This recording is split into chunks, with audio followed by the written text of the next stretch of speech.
You are listening to Alex Nanlohi Podcast, to know the Lord and to make Him known. Bapa di dalam surga, kami datang dalam ucapan syukur siang hari ini.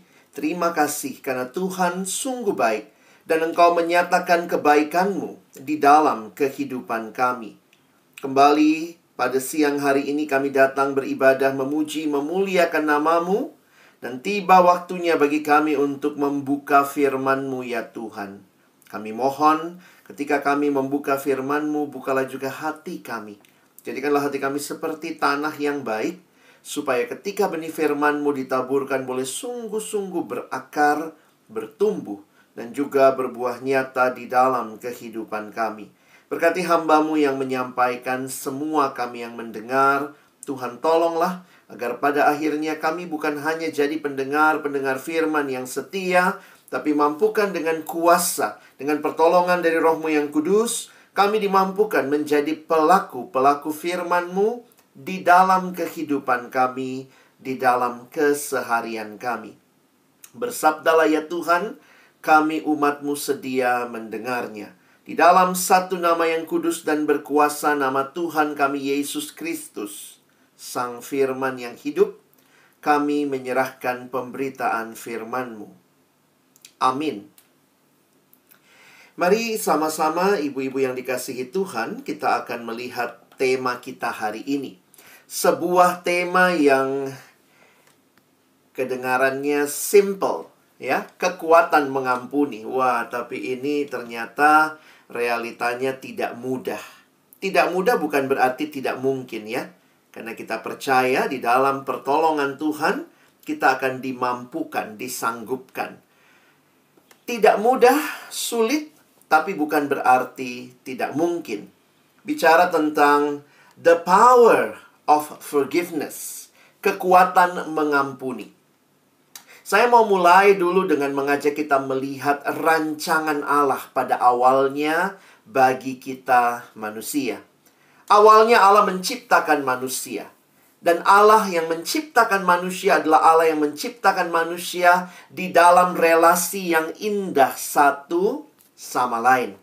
Sehingga di dalam dosa kita melihat ketika dosa masuk merusak, maka inilah yang menjadi akar pergumulan kehidupan manusia.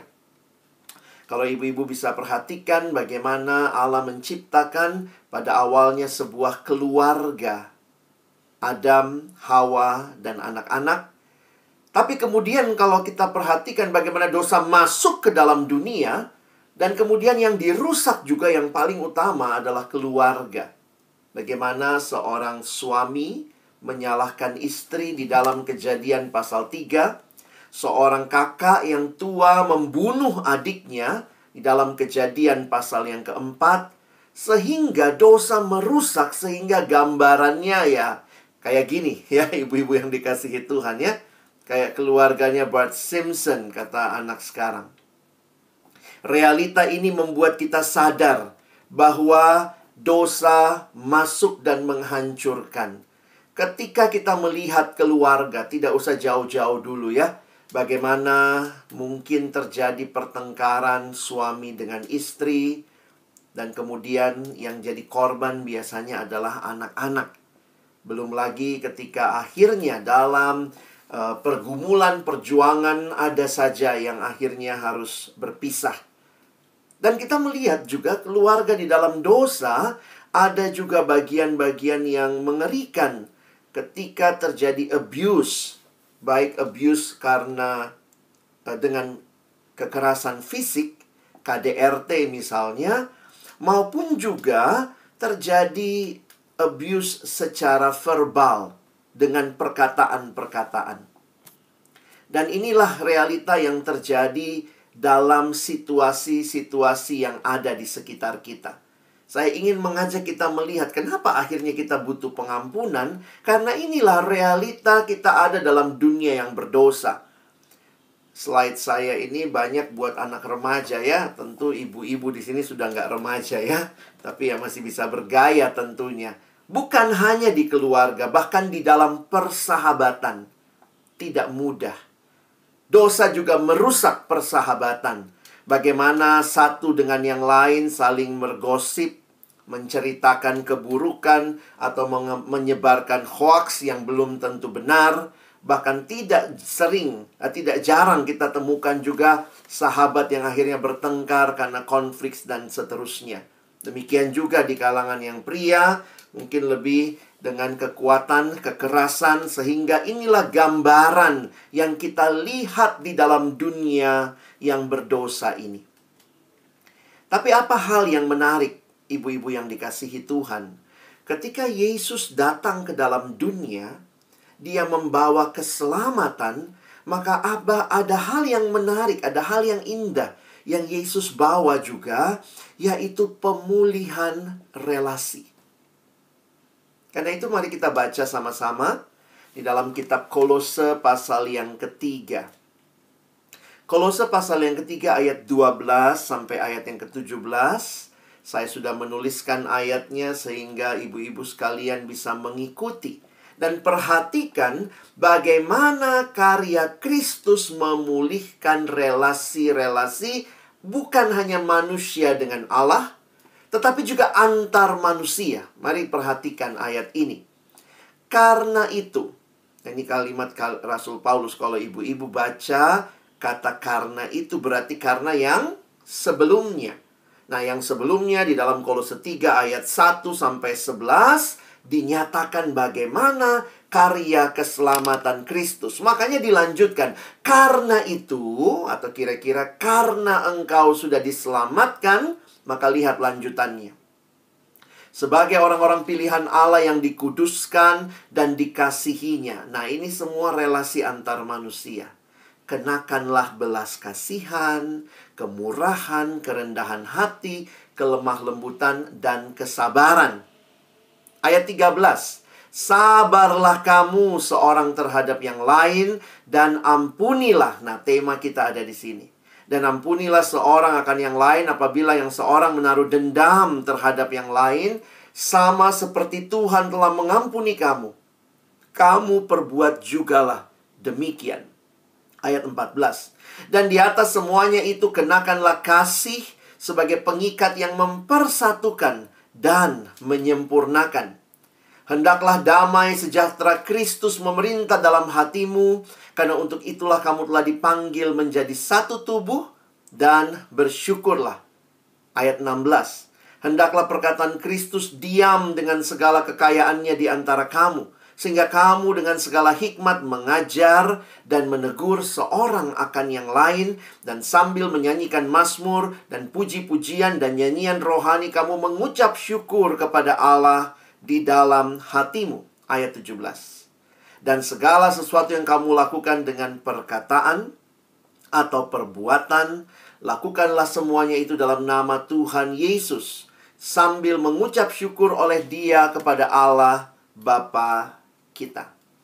Sedemikian jauh pembacaan firman Tuhan. Berbahagialah kita yang bukan hanya membacanya, tetapi juga merenungkannya dalam hidup kita, melakukannya, dan bahkan membagikannya. Mari ibu-ibu yang dikasihi Tuhan Yesus Kristus, kita perhatikan sebentar. Yang saya baru saja bacakan bagi kita adalah gambaran kehidupan Kristen yang didahului. Nah, ini yang saya bilang tadi ya, kalau ibu-ibu baca bagian atasnya, Paulus sudah mengatakan, matikanlah manusia lamamu, tanggalkanlah kehidupan yang lama. Apa yang harus dimatikan? Perhatikan yang paling bawah. Segala sesuatu yang berkaitan dengan keinginan duniawi di dalam dirimu. Segala hawa nafsu, kebiasaan manusia lama. Nah, apa yang kemudian harus menjadi ciri dari manusia yang baru? Nah, cirinya sudah mengenakan manusia baru yang terus-menerus diperbaharui untuk memperoleh pengetahuan yang benar menurut gambar Khaliknya. Tidak ada lagi perbedaan antara manusia ciptaan Allah. Kita tidak membeda-bedakan. Dan punya hidup yang berpusatkan kepada Kristus. Nah, barulah ayat yang kita baca. Apa yang harus dikenakan? Itu ayat 12 tadi ya. Sebagai orang-orang pilihan Allah yang dikuduskan dan dikasihinya, tentunya harus berbuat seperti yang Tuhan Yesus perbuat. Kenakanlah belas kasihan, kemurahan, kelemah lembutan, dan seterusnya. Apalagi, nah ini yang kita tadi lihat. Sabarlah, saling mengampuni, kenakanlah kasih. Itu highlightnya saya coba berikan dengan bold di situ. Lihat lagi selanjutnya. Kita harus dalam damai sejahtera, kita harus bersyukur, kita harus menjadikan perkataan Kristus diam di antara kita, dan lakukanlah segala sesuatu dalam nama Tuhan Yesus.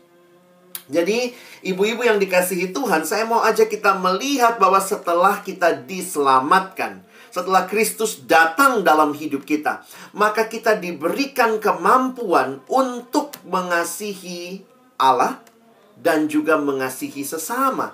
Dan di dalam relasi yang baru itu, Tuhan mau kita boleh meniru Dia. Nah, secara fokus hari ini kita melihat mengenai pengampunan. Saya hanya angkat satu ayat buat kita, ayat 13 tadi. Mari perhatikan sebentar. Ampunilah, ini kalau lihat bahasa aslinya, ini ada dalam bentuk perintah. Sama dalam bahasa Indonesia juga kelihatan ya. Ampunilah.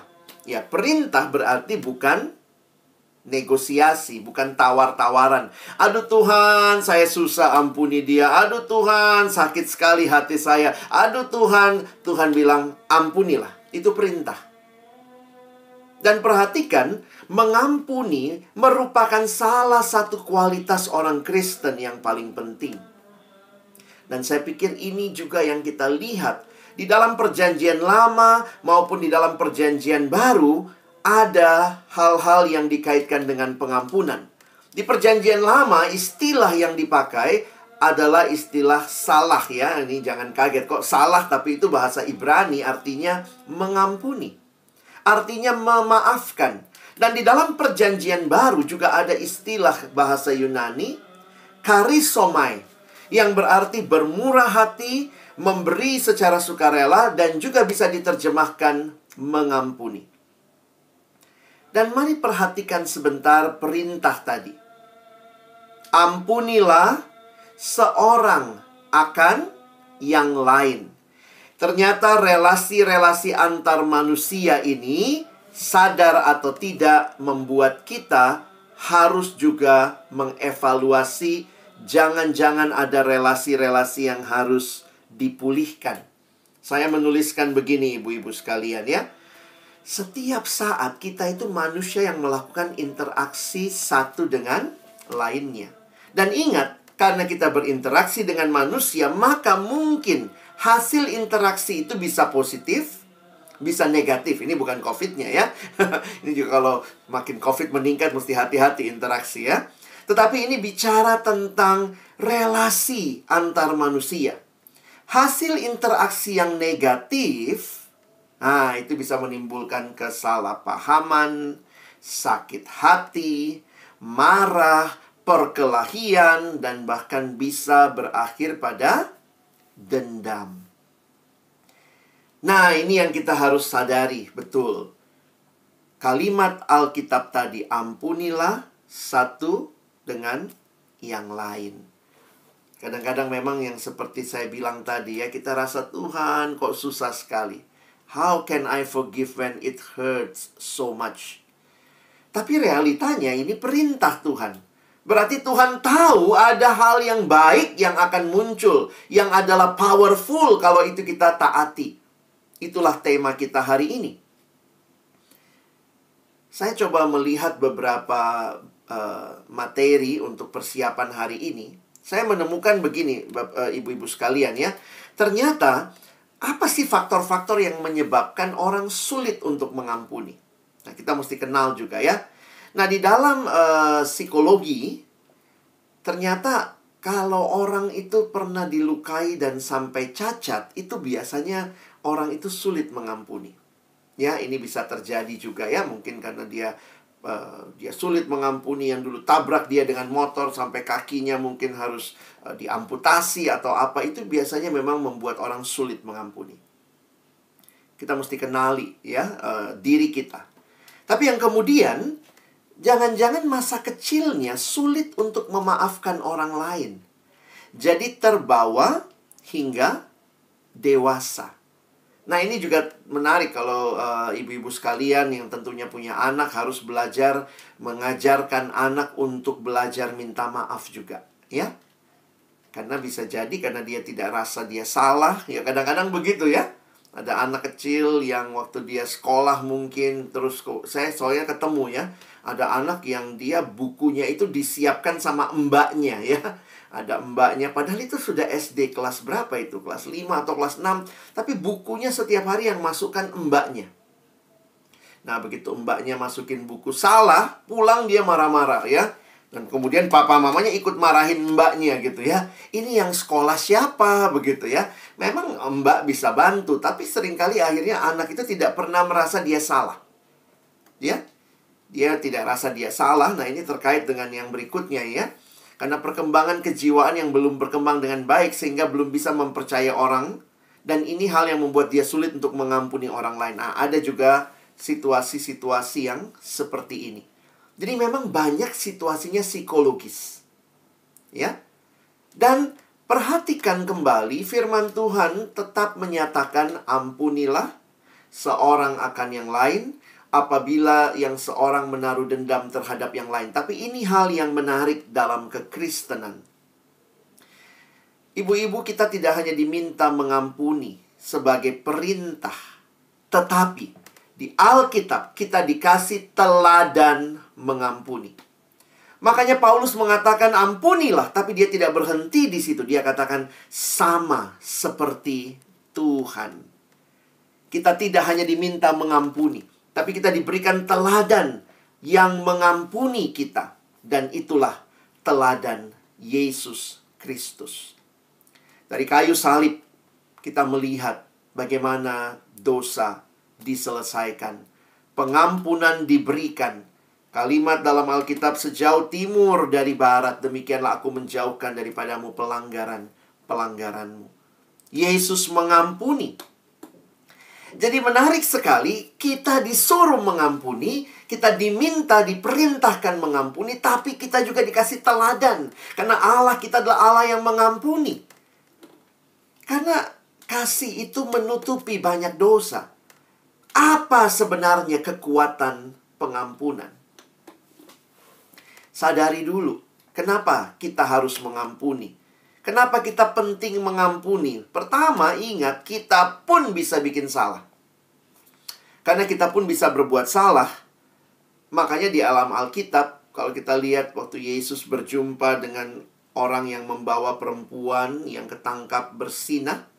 Lalu kemudian Yesus bilang, tolong yang tidak berdosa, kamu yang pertama lempar batu. Wah, tidak ada yang berani. Akhirnya satu-satu pergi dan tinggallah perempuan itu. Dan Yesus berkata, pergilah dan jangan berbuat dosa lagi. Kalau saudara tidak belajar mengampuni, ingat, kita pun bisa bikin salah. Dan itulah sikap yang sepatutnya yang Tuhan tuntut. Kita pun berdoa begitu ya, ampunilah kami akan kesalahan kami, seperti kami juga mengampuni orang yang bersalah kepada kami. Harusnya ini sikap yang sepatutnya.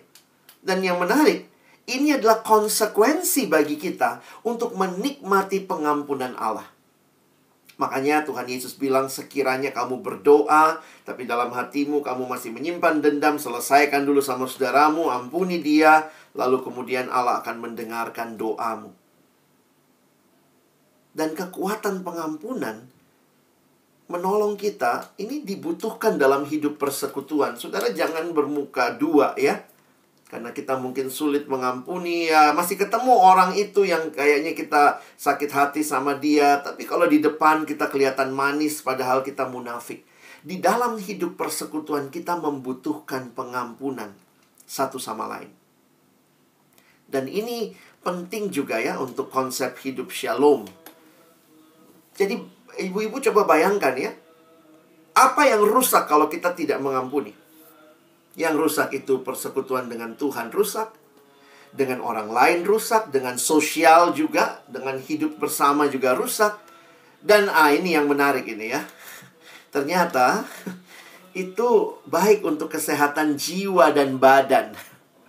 Bayangkan kalau kita sakit hati. Orang itu kita mungkin iri hati atau sakit hati dengan dia, kita sulit mengampuni dia. Maka yang terjadi apa? Kita pikir terus tentang dia. Yang sana tidur nyenyak, kita di sini nggak bisa tidur. Karena pikir sakit hati dengan apa yang dia lakukan. Pengampunan. Maka tidak ada kesehatan jiwa dan badan. Makanya ini sangat powerful ya. Ketika ibu-ibu belajar mengampuni. Tapi susah Pak Pendeta. Ya memang saya tidak bilang dari awal gampang. Susah. Ini bukan cuma susah ya, sulit gitu ya.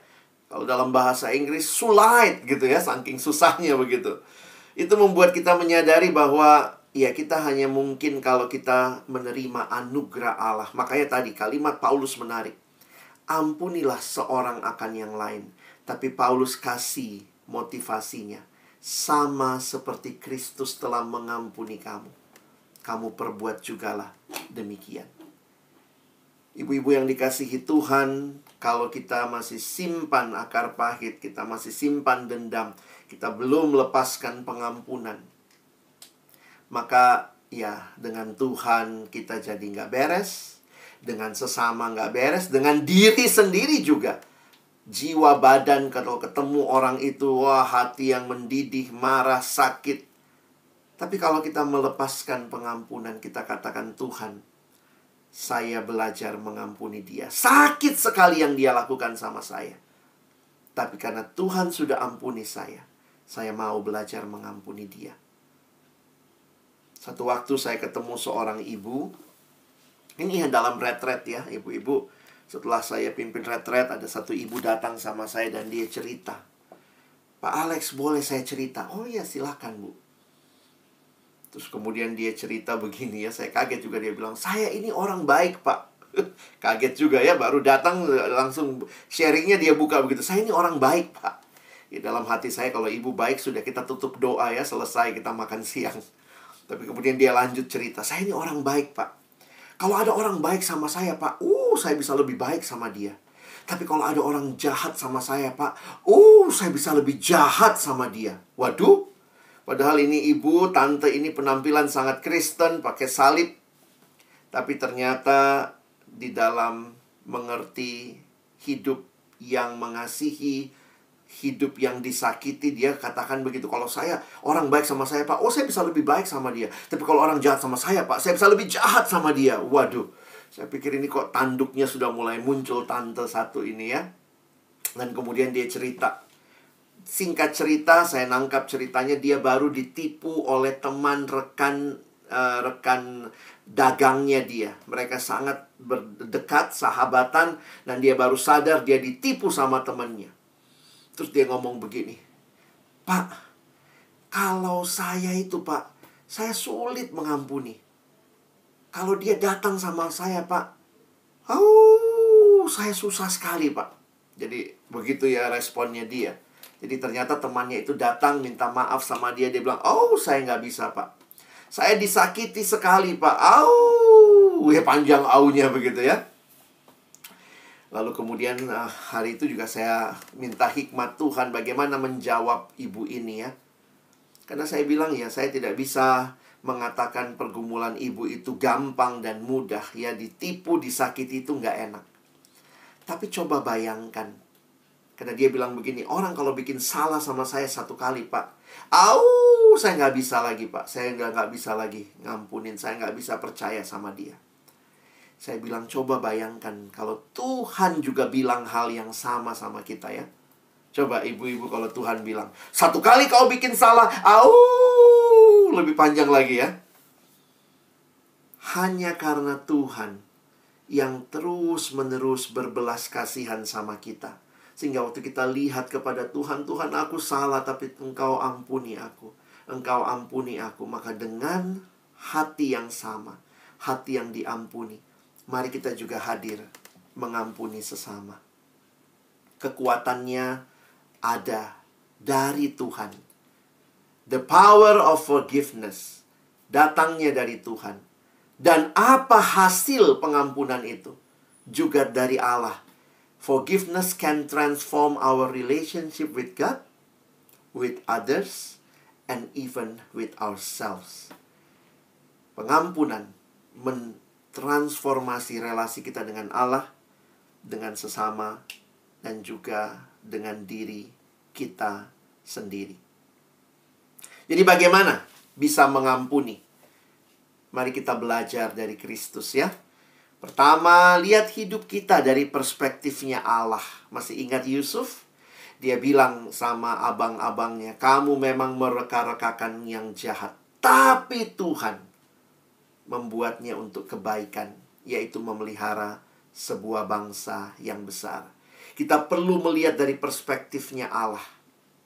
Yang kedua, relasi dan kasih lebih penting dari rasa ego.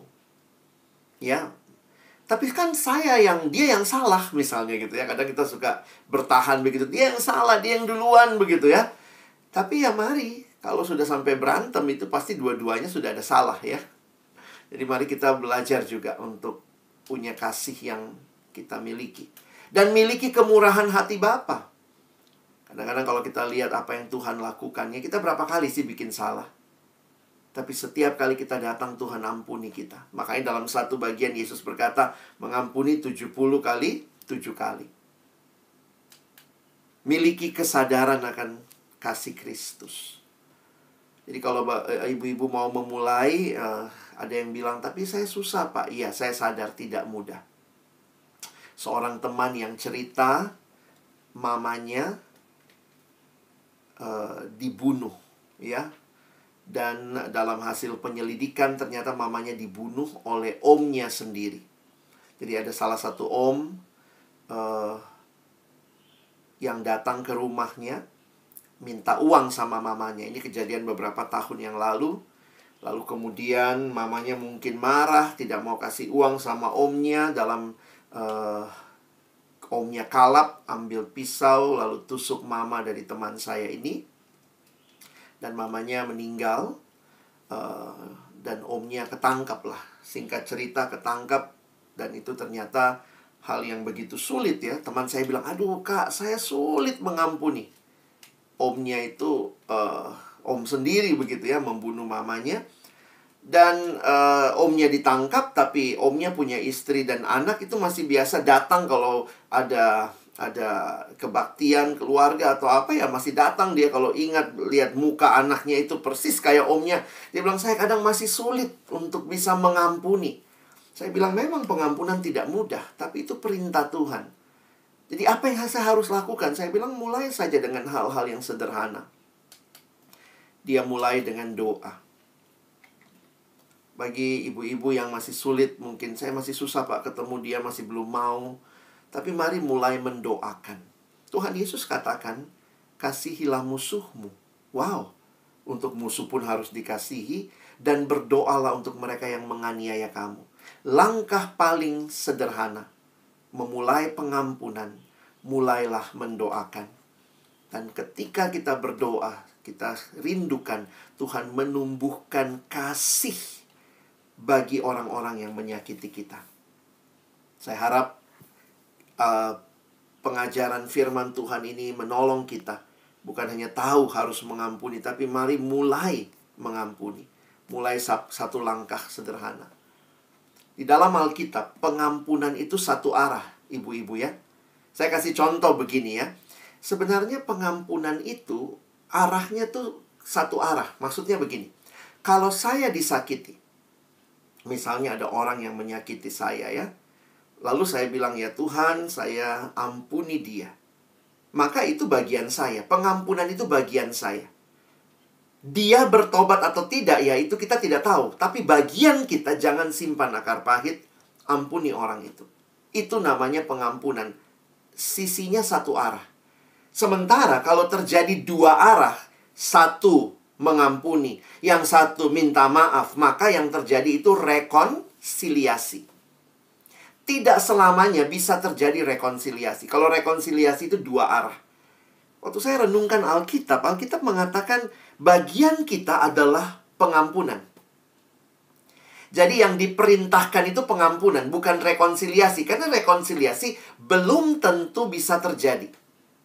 Yang satu minta ampun atau yang satu mengampuni, yang satu minta maaf. Bagus banget kalau terjadi itu. Itu namanya rekonsiliasi.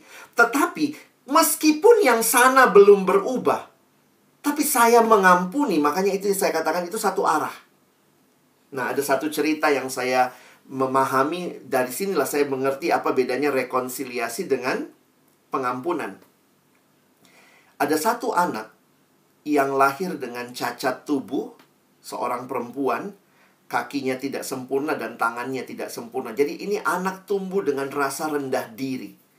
Satu waktu, anak ini jadi tahu ternyata dia cacat seperti itu karena mamanya, orang tua tunggal, single parent, mamanya itu waktu dia di kandungan berusaha menggugurkan anak ini. Kenapa? Karena anak ini adalah anak yang hasil perselingkuhan begitu ya.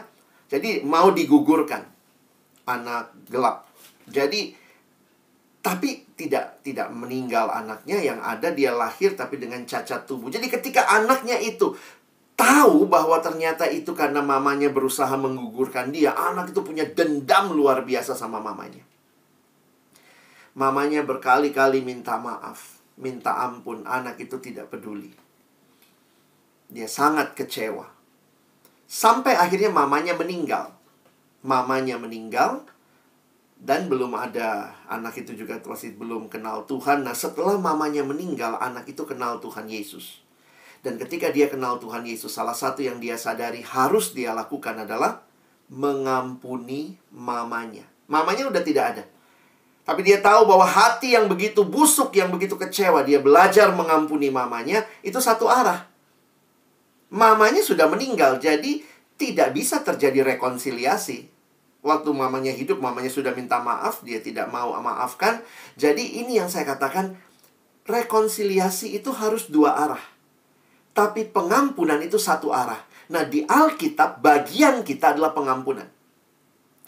Ibu-ibu tidak usah katakan bagaimana orang itu, dia nanti mau minta maaf atau tidak. Bagian kita adalah ampunilah. Kalau dia minta maaf, puji Tuhan terjadi rekonsiliasi. Makanya di Alkitab, ampunilah itu perintah kita yang harus lakukan. Tapi rekonsiliasi di Alkitab itu sifatnya suggestion. Nanti kalau kita perhatikan misalnya ada ayat yang mengatakan sedapat-dapatnya ya. Ada ayat ini. Ini suggestion sifatnya. Sedapat-dapatnya kalau hal itu bergantung kepadamu, hiduplah dalam perdamaian dengan semua orang.